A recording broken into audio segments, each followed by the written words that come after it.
¿Qué tal, amigos? Con la objetividad que nos caracteriza desde este momento en el aire, en su sexta temporada, Agenda Económica. La visión empresarial al servicio de la nación. Todo el acontecer económico nacional e internacional. Un compromiso obligado con la imparcialidad y el más completo análisis de nuestros especialistas, Rosagna Ruiz, Luis Núñez Santana y Ezequiel Molina Lizardo. Auspiciado por el Banco Popular Dominicano, nuestro resumen de noticias económicas en solo 2 minutos.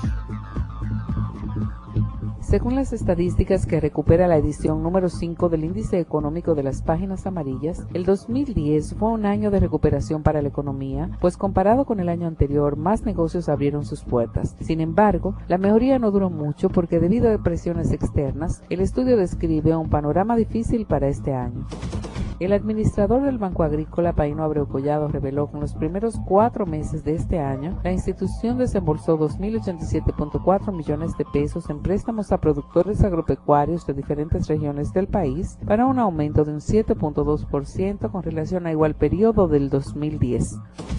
El déficit de Estados Unidos en su comercio internacional de bienes y servicios aumentó un 6% en marzo y llegó a los 48.200 millones de dólares, en sintonía con las expectativas más pesimistas de los expertos, según informó el gobierno norteamericano. Banco Popular presentó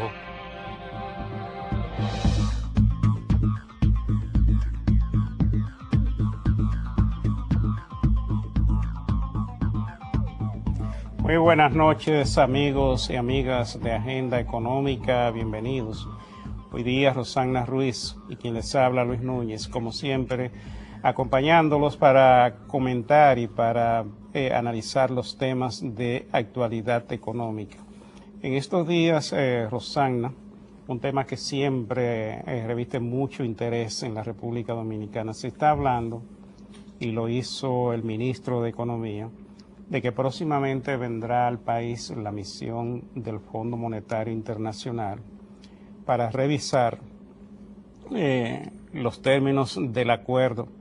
que está vigente y que ha estado en una etapa un poco fría. Ha venido una misión, se ha ido, y parece que hay algunos términos que hay que aclarar y hay que definir para los fines de que este acuerdo se le pueda dar continuidad. Y el ministro de Economía se refería a un tema clave en estas negociaciones, que es el tema del subsidio energético. Se había previsto un subsidio de unos 350 millones de dólares para ese sector, pero todo el mundo, y aquí en este programa hicimos comentarios en varias oportunidades sobre esto, entendíamos que ese subsidio se iba a quedar corto, aún en las condiciones originales en que se negoció el acuerdo, cuando el precio del petróleo estaba rondando los 80-85 dólares por barril. Hoy día ustedes ya están informados de cómo se ha venido incrementando el precio del petróleo en el mercado internacional. Y si en esas condiciones el subsidio era poco, porque todo el mundo conoce también que el subsidio año por año es mucho mayor. En algunas ocasiones ha sido 3 veces esa cantidad de 350 millones, porque yo recuerdo que hace un par de años fue de 1.200 millones de dólares.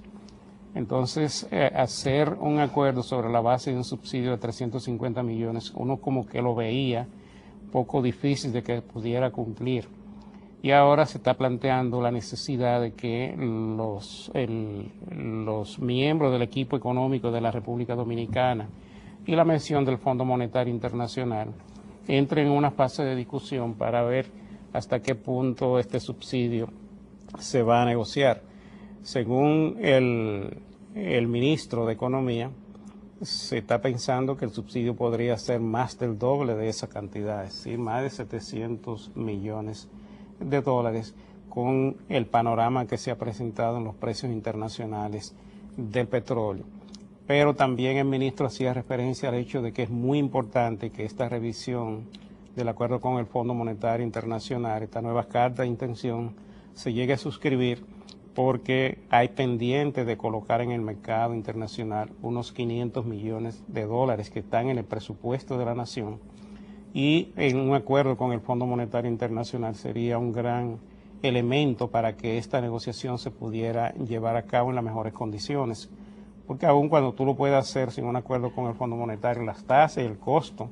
de una colocación en el mercado internacional sería muy diferente si no tenemos el acuerdo con el Fondo Monetario. Así es, Luis. Yo pienso que es vital y tengo entendido y tenemos las esperanzas de que efectivamente esta visita del Fondo Monetario es en la vía de esa continuidad del proceso de revisión para arribar lo que es allá a la quinta revisión del acuerdo stand-by con el Fondo Monetario Internacional. No solamente, como tú dices, porque nos facilita todo lo que es esa colocación, sino porque también en lo que es la percepción hacia afuera de lo que es la seguridad de mantener pues la estabilidad macroeconómica, contribuye positivamente el hecho de que continúe y de que prosiga la vigencia del acuerdo con el Fondo Monetario Internacional, que entiendo que es la vía que se va a seguir. Esa colocación de bonos que tú bien señalas, sin una definición clara de lo que es la continuidad del acuerdo con el Fondo Monetario Internacional, no solamente implicaría mayores costos para el país en tasas de interés, sino que incluso podría dificultar lo que sería el éxito de dicha colocación, que por cierto tiene que ser en los mercados internacionales. Oí a alguien decir que se pretendía o que se entendía que podía hacerse esa colocación en dólares, Luis, como que había un interés de que pudiera evaluarse la posibilidad de que se hiciera para colocarse en el mercado local. Digo yo, pero nada más aberrante que intentar esa osadía de buscar que pesos se dolaricen para presionar la tasa de cambio y colocar cuando todo se proyectó y se estableció sobre la base de colocación en el mercado internacional para que esas divisas ingresen al país, que es lo que está contenido en todas las proyecciones del marco macroeconómico, del programa monetario, de la balanza de pago, del acuerdo con el Fondo Monetario Internacional. Pero yo pienso que esas son ideas que se lanzan, pero que no tienen ninguna fundamentación de lo que es realmente lo conveniente de cumplir con lo que se había previsto. Una colocación en los mercados internacionales de ese monto bajo el amparo del acuerdo de stand-by con el Fondo Monetario Internacional. Yo creo, Rosana, que hay dos elementos importantes que uno puede valorar al analizar este tema. El primero es el interés de las autoridades de que esta carta de intención, esta nueva carta de intención se llegue a suscribir. Sabemos lo que eso implica para la estabilidad macroeconómica, para la confianza y para el clima de inversiones en la República Dominicana. Y lo segundo es que, dada la situación que se ha dado con los precios del petróleo y las materias primas en los mercados internacionales, debe ser de la comprensión de este organismo el hecho de que los términos de la carta original son difíciles de mantener y debe haber la flexibilidad necesaria para que se puedan, algunas de las metas que se establecieron en ese acuerdo, se puedan revisar con la idea de que el país pueda ajustarse a los términos del acuerdo y no haya una situación complicada o difícil de manejar para las autoridades dominicanas. A mí me parece que el fondo debe ser lo suficientemente flexible en una situación como esta, donde la causa que pudiera originar un cambio o la necesidad de cambiar las metas no están en el quehacer de la política económica nacional ni en la economía interna, sino en el choque externo que está viviendo la economía dominicana, producto de una situación del mercado internacional que no es controlable por las autoridades dominicanas, aún con el mayor esfuerzo que pudieran hacer. No, incluso yo veía en la encuesta Gallup que un porcentaje importante de la población señalaba la inflación como una de sus principales preocupaciones. Y la verdad es que si uno analiza el impacto que tiene en la inflación dominicana, lo que son esas alzas de los precios desorbitantes de los precios internacionales del petróleo y de los alimentos, pues uno se da cuenta que realmente son factores exógenos, donde ahí el margen de acción de la política monetaria es para mitigar y atenuar lo que es un choque que viene desde fuera. No es imputable a lo que es el ejercicio y el quehacer de la política monetaria. Por eso si uno calcula la inflación subyacente, que es la que responde